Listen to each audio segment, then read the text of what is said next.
नमस्कार दोस्तों, स्वागत है आपका कंपटीशन कम्युनिटी में। दोस्तों, आज हम उत्तर गुप्त काल के बारे में एमसीक्यूज करने वाले हैं।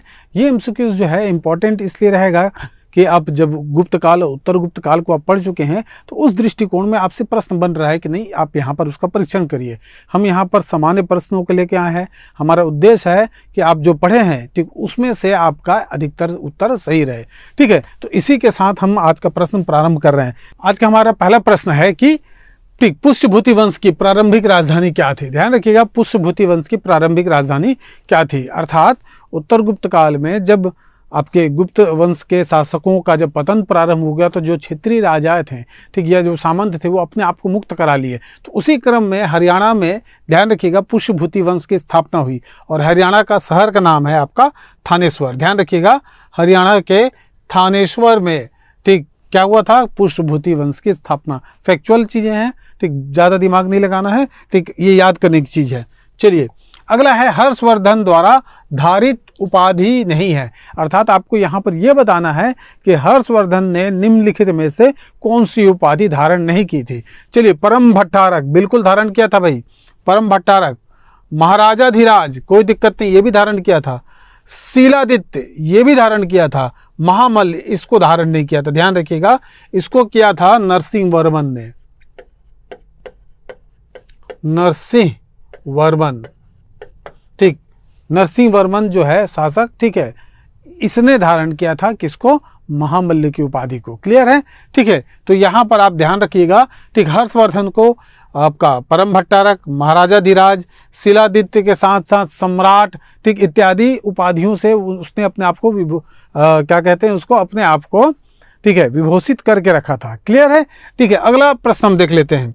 अगला प्रश्न है हमारा, हर्षवर्धन का सामना किस चालुक्य शासक से हुआ। तो चालुक्य शासक के बारे में आपको बताना है कि हर्षवर्धन का सामना अर्थात युद्ध जो है किस शासक से हुआ था। तो ध्यान रखिएगा, इसमें पहला ऑप्शन है महेंद्र वर्मन, पुलकेशिन द्वितीय, पुलकेशिन प्रथम, नरसिंह वर्मन। ठीक, तो इतना तो पता है कि यहाँ पर पुलकेशिन आएगा और प्रथम आएगा कि द्वितीय, इसको फाइंड आउट करना है। ठीक है, कंफ्यूजन यहीं पर होता है कि पुलकेशिन प्रथम है या पुलकेशिन द्वितीय है। तो इसका उत्तर सही होगा पुलकेशिन द्वितीय। ध्यान रखिएगा, पुलकेशिन द्वितीय ने हर्षवर्धन को ठीक है कहाँ पर आया था, ताप्ती नदी के तट पर। ध्यान रखिएगा, ताप्ती नदी के तट पर हर्षवर्धन और पुलकेशिन द्वितीय का सामना हुआ था और इसी जगह पे ठीक है पुलकेशिन द्वितीय ने किसको हराया, हर्षवर्धन को। ध्यान रखिएगा ठीक है। बाद में पुलकेशिन द्वितीय को भी हरा देता है आपका नरसिंह वर्मन ठीक है, और हरा के वातापी कोंड की उपाधि धारण करता है। ध्यान रखिएगा, आगे जाके ये देखेंगे कि इस पुलकेशिन द्वितीय को भी नरसिंह वर्मन हरा देता है, नरसिंह वर्मन हराता। और किसकी उपाधि धारण करता, नरसिंह वर्मन वातापी कोंड, वातापी कोंड की उपाधि धारण करता है। ठीक है, क्योंकि पुलकेशिन द्वितीय जो है वो वातापी का, इसका राजधानी वातापी था, इसीलिए वातापी कोंड। ठीक है, ध्यान रखिएगा। तो इसका उत्तर ये होगा कि हर्षवर्धन को पुलकेशिन द्वितीय ने ताप्ती नदी के तट पे हराया था और पुलकेशिन द्वितीय को नरसिंह वर्मन ने हराया था और नरसिंह वर्मन ने वातापी कोंड की उपाधि धारण की। क्लियर है। अगला प्रश्न, त्रिपक्षीय संघर्ष किन किन वंशों के मध्य हुआ। तो ध्यान रखिएगा, इस प्रकार के प्रश्न में वही टेक्निक अपनाते हैं जो हम पहले से अपना रहे थे। अर्थात आप बिना विकल्प देखे आप खुद से एज्यूम कीजिए क्या क्या था। तो सबसे पहले आपको ये पता है, पुष्यभूति वंश में जब हर्षवर्धन की मृत्यु होती है तो उस स्थान को अर्थात कन्नौज पे कब्जा पाने के लिए 3 अलग अलग राजवंश टूट पड़ते हैं। पहला है बंगाल का आपका पाल वंश, महाराष्ट्र का आपका राष्ट्रकूट वंश और आपका राजस्थान का गुर्जर प्रतिहार। तो ये 3 नाम आपको ठीक फाइंड आउट हो गए। ठीक, अर्थात पाल, गुर्जर प्रतिहार और राष्ट्रकूट। ठीक, तो इस प्रकार यहाँ पर 3 के अलावा केवल एक नाम दिख रहा है, पल्लव, तो ये शामिल नहीं था। ठीक, अर्थात उत्तर ये है। ठीक, त्रिपक्षीय संघर्ष में किन किन वंशों के मध्य हुआ था। ठीक है, इस प्रश्न में थोड़ा संशोधन कर लेते हैं कि किनके मध्य, ठीक मतलब इसमें मध्य नहीं हुआ था। ध्यान रखिएगा ठीक ठीक, यहाँ एक्चुअली में विकल्प में थोड़ा गड़बड़ी हो गया। तो यहाँ पर आप ध्यान रखिएगा, हुआ है ए, बी और सी, डी के साथ। ठीक है, चलिए यहाँ पर अंडरस्टूड है। यहाँ पर ये होना चाहिए था कौन कौन शामिल नहीं है। ध्यान रखिएगा, कौन शामिल नहीं है। ठीक है, आप ऐसा कर सकते हैं, कौन शामिल नहीं है। ध्यान रखिएगा थोड़ा सा इसमें। ठीक है, प्रश्न को थोड़ा आपको बदलना है। चलिए आगे बढ़ें। अगला प्रश्न देख लेते हैं, राष्ट्रकूट वंश का संस्थापक और राजधानी। ठीक, राष्ट्रकूट वंश का संस्थापक कौन था? ठीक, ऐसे ही बिना देखे बताइए। राष्ट्रकूट वंश का संस्थापक था दंती दुर्ग और उसकी राजधानी थी मान्यखेत। ठीक है, कहाँ पर? राष्ट्रकूट वंश महाराष्ट्र में। क्लियर है? ठीक, तो इस प्रकार दंती दुर्ग और मान्यखेत। ठीक है, फिर देखोगे तो फिर दिमाग घूमेगा। ठीक है, ध्यान रखिएगा, होता वही है जैसे बचपन में खिलौना देखने जाते हैं। ठीक है, अगर हम वहाँ डिसाइड करेंगे मेले में तो कन्फ्यूज़न होगा, ये ले कि ये ले। अगर आप पहले से डिसाइड करके जाओगे तो आसानी से कर लोगे। तो प्रश्न पढ़िए, दिमाग में बस इस चीज़ को समझिए कि इसका उत्तर क्या है। ठीक, अगर आपके दिमाग उसका उत्तर दे देता है, ठीक, तो आप सीधा सीधा उसको टिक लगा के आगे बढ़िए। ठीक, कन्फ्यूज़न नहीं होता है। अब बहुत सारे लोग इसी में फंसते हैं। चारों विकल्प पढ़ लेंगे, उसके बाद चारों में क्या होता है, ठीक, जो कंजस्टेड रहता है, ठीक, उसी को वो फाइंड आउट नहीं कर पाते हैं। ठीक है, इल्यूजन हो जाता है, अर्थात भ्रम हो जाता है। ठीक, उस भ्रम से बचने का यही है कि पहले से ही आप क्या करें, ठीक, उसका उत्तर को जानने का प्रयास करें। ठीक है, आता है तो अच्छी बात, नहीं आता है तो फिर विकल्प को देखें। चलिए आगे बढ़ते हैं। निम्न में से किस शासक ने आदि वराह की उपाधि धारण की? ध्यान रखिएगा, आदि वराह इंपॉर्टेंट प्रश्न है। निम्न में से किस शासक ने आदि वराह की उपाधि धारण की? चलिए बताइए कौन सा उपाधि है। ठीक है, तो ध्यान रखिएगा, इस प्रकार के प्रश्न को फिर से मैं बता दिया हूँ, ऑप्शन मत देखिए। मिहिर भोज ने, ठीक, अर्थात राजा भोज ने। ठीक, राजा भोज ने ही क्या किया था, ठीक है, आपका आदि वराह की उपाधि धारण की। ये आपका आएगा मिहिर भोज। क्लियर है? ठीक है, हरिश्चंद्र जो है ये संस्थापक हो जाता है। वस्त्राज जो है ये ध्रुव से पराजित, अच्छा इससे संबंधित प्रश्न है। ठीक है, आगे इसलिए इसको नहीं बताता हूँ। ठीक है, इससे संबंधित प्रश्न है। ठीक, नहीं तो अभी डिस्क्रिप्टिव में इसको बता दिया। इसका उत्तर होगा मिहिर भोज। आदि वराह मिहिर भोज, जोड़ के रखिए, मिहिर भोज आदि वराह। चलिए अगला है, धर्मपाल के विषय में असत्य कथन बताइए। धर्मपाल समझ में आया? ठीक, कहाँ पर? ये आपका बंगाल। बंगाल में कौन सा वंश? पाल वंश। पाल वंश का संस्थापक कौन? गोपाल। गोपाल के बाद कौन आया? धर्मपाल। तो इसी धर्मपाल के बारे में चर्चा चल रहा है। ठीक, तो धर्मपाल ने क्या, पहला बताइए, नालंदा विश्वविद्यालय को दान दिया। ठीक, त्रिपक्षीय संघर्ष में भाग लिया। इस तरह के प्रश्नों को पढ़ना पड़ता है। ठीक है, इसको कल्पना आप नहीं कर सकते। त्रिपक्षीय संघर्ष में भाग लिया, विक्रमशिला विश्वविद्यालय का निर्माण किया, सोमपुर विहार की स्थापना किया। अब ध्यान रखिएगा, यहाँ पर क्या सही है? ठीक, सोमपुर ये भी सही है, विक्रमशिला विश्वविद्यालय सही है, और त्रिपक्षीय, ठीक है, संघर्ष में भाग लिया सही है। धर्मपाल के विषय में असत्य कथन बताइए, तो ये है। ठीक, दान नहीं दिया था। दान कौन दिया था भाई? दान गोपाल ने दिया था। ध्यान रखिएगा, गोपाल ने, ठीक, नालंदा विश्वविद्यालय को दान में दिया था। ठीक, दान दिया था, दान में नहीं दिया था। नालंदा विश्वविद्यालय था, उसको कुछ पैसा दान में दिया था। किसने? गोपाल ने। ठीक है, इस चीज़ को आप ध्यान रखिएगा। और क्या किया था गोपाल ने? ओदंतीपुर विहार की स्थापना किया था। किस चीज़ का? ओदंती, ध्यान रखिएगा, ओदंतीपुर विहार की स्थापना किया था।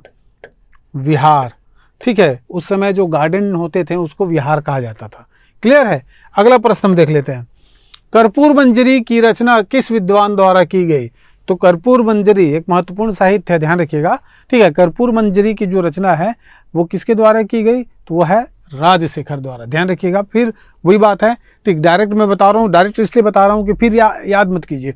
ठीक है, किसके द्वारा की गई? राजशेखर। और ये राजशेखर जो है ये कौन है? ठीक, ये राजशेखर वही है गुर्जर प्रतिहार। ध्यान रखिएगा, गुर्जर प्रतिहार के शासक महेंद्रपाल। महेंद्रपाल, ठीक, इसी के दरबारी हैं। कौन? राजशेखर। ठीक है, गुर्जर प्रतिहार के शासक महेंद्रपाल, और उसी महेंद्रपाल के दरबारी हैं राजशेखर, और इनकी रचना है कर्पूर मंजरी। ठीक है, चैप्टर में हमने पढ़ा है, अगला आप इसका वीडियो देख लीजिए, वहां पर आपको मिल जाएगा। चलिए अगला प्रश्न हम देख लेते हैं। अगला प्रश्न हमारा है, त्रिपक्षीय संघर्ष को अंतिम रूप से किस वंश ने जीता? चलिए फिर आपको हाईलाइट दिखा दूं मैं आपको। ठीक, देखिए हमारा भारत कुछ इस प्रकार से है। ठीक है, कुछ इस प्रकार से है मैप हमारा। ठीक है, सही है कि नहीं सही है? चलिए, फास्ट में इतना ही बन सकता है। अब ध्यान रखिएगा, यहां पर हम इंडिकेट कर लेते हैं, ये जगह था आपका पाल का। ठीक, यहां पर आपका था राष्ट्रकूट। राष्ट्रकूट, ठीक है, महाराष्ट्र में यहां पर ये था गुर्जर प्रतिहार, और ये पुष्यभूति पीबी। ठीक है, अब हमको हमारा प्रश्न है त्रिपक्षीय संघर्ष में अंतिम रूप से कौन जीता था? तो त्रिपक्षीय संघर्ष में इधर से पाल भी शामिल था, इधर से गुर्जर प्रतिहार, यहाँ से राष्ट्रकूट। और मैं आपसे पहले ही चैप्टर में बता चुका हूँ कि सबसे पहले अंतिम रूप से इसको जीता था राष्ट्रकूट शासकों ने। किसने? राष्ट्रकूट शासक। और राष्ट्रकूट शासक कौन था भाई जिसने इस चीज को अंतिम रूप से जीता था? गोविंद तृतीय। ध्यान रखिएगा, गोविंद तृतीय, थर्ड। इसने इस युद्ध को गुर्जर प्रतिहार के शासक से अंतिम रूप से जीता था। किस शासक ने? गोविंद तृतीय ने। लेकिन इस चीज को ध्यान रखिएगा, ठीक दिमाग मान रखिएगा इसको, कि गुर्जर प्रतिहार ने शासन किया था। मतलब ये जो है शासन करने में इंटरेस्ट नहीं दिखाए, उन्होंने बोला कि भाई आप ही लोग करिए। ठीक है, तो शासन किसने किया था? ठीक है, तो गुर्जर प्रतिहार ने। जीता कौन था? तो राष्ट्रकूट जीता था। अर्थात जीतने के बावजूद भी अपने विदित क्षेत्र को उसने क्या नहीं किया? शासन नहीं किया। क्लियर है? चलिए अगला देखते हैं। अगला प्रश्न है कैलाश मंदिर का निर्माण किस शासक द्वारा किया गया? कैलाश मंदिर कहाँ है? सबसे पहले ये बताइए, अजंता में है कि एलोरा में है? ठीक है, तो ध्यान रखिएगा, अजंता एलोरा में बहुत सारे लोग कंफ्यूज होते हैं, तो ये एलोरा में है। ठीक, एलोरा जो है, एलोरा की गुफा में ठीक आपका है कैलाश मंदिर। और उसकी स्थापना किसने किया? तो कृष्ण प्रथम ने किया। ध्यान रखिएगा, ठीक है, कृष्ण प्रथम ने किस चीज की किया था स्थापना? पहला तो ध्यान रखिएगा एलोरा की गुफा में है, एलोरा। और इसी एलोरा गुफा में है ठीक है आपका कौन सा? कैलाश मंदिर। ठीक है, जिसका निर्माण कृष्ण प्रथम ने करा है। फैक्चुअल चीजें हैं। चलिए ठीक, अगला देख लेते हैं। अगला प्रश्न है हमारा, मोक्ष परिषद का आयोजन किस शासक द्वारा किया गया? ठीक, याद है कुछ मोक्ष परिषद के बारे में? मोक्ष परिषद ध्यान रखिएगा, हर्षवर्धन। हर्षवर्धन जो है अपने तत्कालिक समय में 2 धर्म सभा का आयोजन करता है। एक करता है कन्नौज में, दूसरा करता है प्रयाग में। तो जो प्रयाग में करता है, उसी प्रयाग वाले जो आपके सम्मेलन है, ठीक, उसी सम्मेलन को क्या कहा जाता है? ठीक, मोक्ष परिषद। ठीक, तो कौन हो गया भाई? आपका हो गया हर्षवर्धन। कोई दिक्कत नहीं। ठीक है, हर्षवर्धन के बारे में बहुत सारी चीजें हैं। 606 ईस्वी में गद्दी पे बैठा, हर्ष संवत चलाया 606 में। ठीक है, इसकी पुस्तक का नाम भी पता है। ठीक है, आगे प्रश्न मिल जाएगा, ज़्यादा बताऊंगा। ठीक, तो आगे प्रश्न है इसी से। अगला ध्यान रखिएगा, ट्रम्ब सिक्के किस शासक द्वारा जारी किए गए? ट्रम्ब सिक्के कौन से सिक्के होते थे? चांदी के सिक्के। इस चीज को भी जान लीजिएगा। ट्रम्ब सिक्के कौन से होते थे? तो ये होते थे चांदी के सिक्के। तो चांदी के ट्रम्ब सिक्के सबसे पहले चालू किया है ठीक है मिहिर भोज। कौन चालू किया भाई? मिहिर भोज। ठीक है, ध्यान रखिएगा, ध्रुव ने आप कृष्ण द्वितीय और हर्षवर्धन, इनका सिक्के के नाम पे ज़्यादा कुछ आता नहीं है। ठीक है, मिहिर भोज ने ठीक है आपके ट्रम्ब नामक सिक्के का प्रारंभ किया। ठीक है, और ये मिहिर भोज वही है राजा भोज। ठीक है, चलिए अगला प्रश्न देख लेते हैं। अगला प्रश्न है, गुर्जर प्रतिहार वंश का संस्थापक कौन था? फैक्चुअल प्रश्न है। ठीक है, फैक्चुअल प्रश्न फिर से आ जाते हैं। ये पाल वंश, यहाँ पर राष्ट्रकूट वंश, राष्ट्रकूट, और तीसरा है आपका गुर्जर प्रतिहार। ठीक है, हमको बताना है गुर्जर प्रतिहार। तो गुर्जर प्रतिहार का संस्थापक है हरिश्चंद्र। ध्यान रखिएगा, कौन है भाई? हरिश्चंद्र, हरिश्चंद्र। ठीक है, राष्ट्रकूट का संस्थापक दंती दुर्ग, पढ़ चुके हैं अभी, दंती दुर्ग। और पाल वंश का संस्थापक है गोपाल, गोपाल। क्लियर है? तो संस्थापक को हमने अलग कर लिया। पाल वंश का संस्थापक गोपाल, राष्ट्रकूट का दंती दुर्ग, और आपका गुर्जर प्रतिहार का हरिश्चंद्र। क्लियर है? राजधानी देख लिया जाए, वो पश्चिम बंगाल।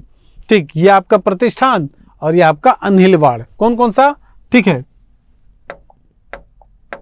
राजधानी ध्यान रखिएगा, यहां राजधानी आएगा।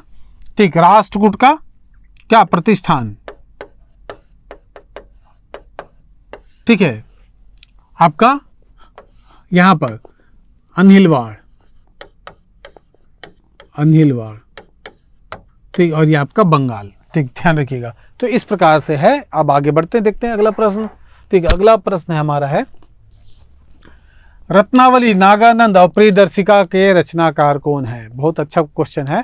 ठीक, 3 जो साहित्य हैं, इन 3 साहित्य का नाम यहाँ मेंशन कर दिया गया है। ठीक, आपको ये बताना है कि इन तीनों साहित्य के रचनाकार कौन है, कौन कौन सा? ठीक, आपका रत्नावली, नागानंद और प्रियदर्शिका। सिंपल सा है, हर्षवर्धन। कौन है? हर्षवर्धन। इसके रचनाकार हैं आपके हर्षवर्धन, तीनों चीज़ों के। रत्नावली, नागानंद और प्रियदर्शिका, ठीक, इन तीनों के रचनाकार कौन है? हर्षवर्धन। आपको मैं पढ़ा चुका हूँ कि हर्षवर्धन स्वयं एक कवि था, साथ ही साथ वो अन्य कवियों को क्या करता था? राजाश्रय देता था। और इसकी स्वयं की 3 रचना है, ठीक है, रत्नावली, नागानंद और प्रियदर्शी का। क्लियर है? ठीक, आज का अगला प्रश्न, ठीक है, लास्ट प्रश्न है, ध्यान रखिएगा, 15 प्रश्न हमने इस बार दिया है। वत्सराज किस राष्ट्रकूट वंश के शासक से पराजित हुआ? वत्सराज, ठीक है, ध्यान रखिएगा, ठीक, वत्सराज जो है किस राष्ट्रकूट वंश से के शासक से पराजित हुआ? ठीक, आपको बता दूं वत्सराज कौन है, तो ये गुर्जर प्रतिहार वंश का शासक है, गुर्जर प्रतिहार। और ये जो पराजित हुआ था ध्रुव से, ठीक, तो इसका उत्तर आएगा कौन सा? ए। ठीक है, परंतु एक और चीज है कि वत्सराज जो है एक शासक को हराया था, पाल वंश के शासक, ठीक है, कौन सा? धर्मपाल को। ठीक, इस चीज को भी ध्यान रखिएगा, पाल वंश के शासक धर्मपाल को वत्सराज पराजित करता है, परंतु राष्ट्रकूट के शासक ध्रुव से वो पराजित हो जाता है। क्लियर है? तो इस प्रकार हमने यहाँ पर 15 महत्वपूर्ण प्रश्न, सामान्य प्रश्न देखे। ध्यान रखिएगा, सामान्य प्रश्न का मतलब ये होता है कि जो प्रश्न जो आप किताब में जिस साहित्य को या जो फैक्ट को आप पढ़ रहे हैं, ठीक, वहाँ से प्रश्न दिया गया है, ठीक है, ये चीज़ गलती नहीं होना चाहिए। अगर आप इसमें गलती कर रहे हैं, ठीक, तो ये ब्लंडर मिस्टेक है। ठीक, अब यहाँ पर ध्यान रखिएगा, इन सारी चीज़ों को आपको धीरे धीरे करके सुधारना है। ठीक है, और चीज़ें धीरे धीरे सुधरती है। अगर आप नहीं सुधार रहे हैं, पिछले वर्ष की गलती इस बार भी कर रहे हैं, ठीक है, और इस वर्ष की गलती अगले वर्ष फिर असफलता के रूप में आएगी, अर्थात आप अपने आप को सुधार नहीं रहे। अब जब तक सुधारेंगे नहीं इस क्षेत्र में, ठीक, तब तक आप बेहतर नहीं बन सकते, और बिना बेहतर बने एग्ज़ाम नहीं निकल सकता। क्यों? क्योंकि ये ऐसा कंपटीशन है कि इसमें आपके कंपटीटर केवल स्कूल वाले नहीं हैं। ठीक, हम तो स्कूल में भी कितने नंबर पे आते थे कंपैरिजन कर लीजिए। यहाँ पर आपको ज़बरदस्त मेहनत करना है, स्टेट लेवल का है। ठीक, आपके अड़ोस पड़ोस के राज्य भी इसमें एग्ज़ाम देते हैं, ठीक है, अड़ोस पड़ोस के अभ्यर्थी भी, ध्यान रखिएगा। तो कंपटीशन बहुत टफ है, ठीक, और इस टफनेस को आपको समझना है, तब कहीं जाके आप वो मेहनत आ पाता है अंदर से। ठीक है, तो मैं आशा करता हूँ कि ये हमारा जो क्वेश्चन आंसर जो सेशन है आपको सही लगा होगा। इसके अगर मान लीजिए इससे पहले का आपने सेशन नहीं किया है, ठीक है, तो प्रीवियस बटन पे दबा के आप जा सकते हैं। अगला सेशन के लिए नेक्स्ट बटन दबाएंगे। अगर इसका प्लेलिस्ट करना है, सारे प्रश्न को जानना है, तो आई बटन दबाएंगे, जहां से आपको सारा प्रश्न का जो जितने भी MCQs हैं उन सभी का आपको प्लेलिस्ट मिल जाएगा। क्लियर है? चलिए फिर धन्यवाद, अगले सेशन में फिर से मिलते हैं। ठीक, तब तक आशा करता हूँ कि आप अपनी पढ़ाई बढ़िया से करेंगे। धन्यवाद।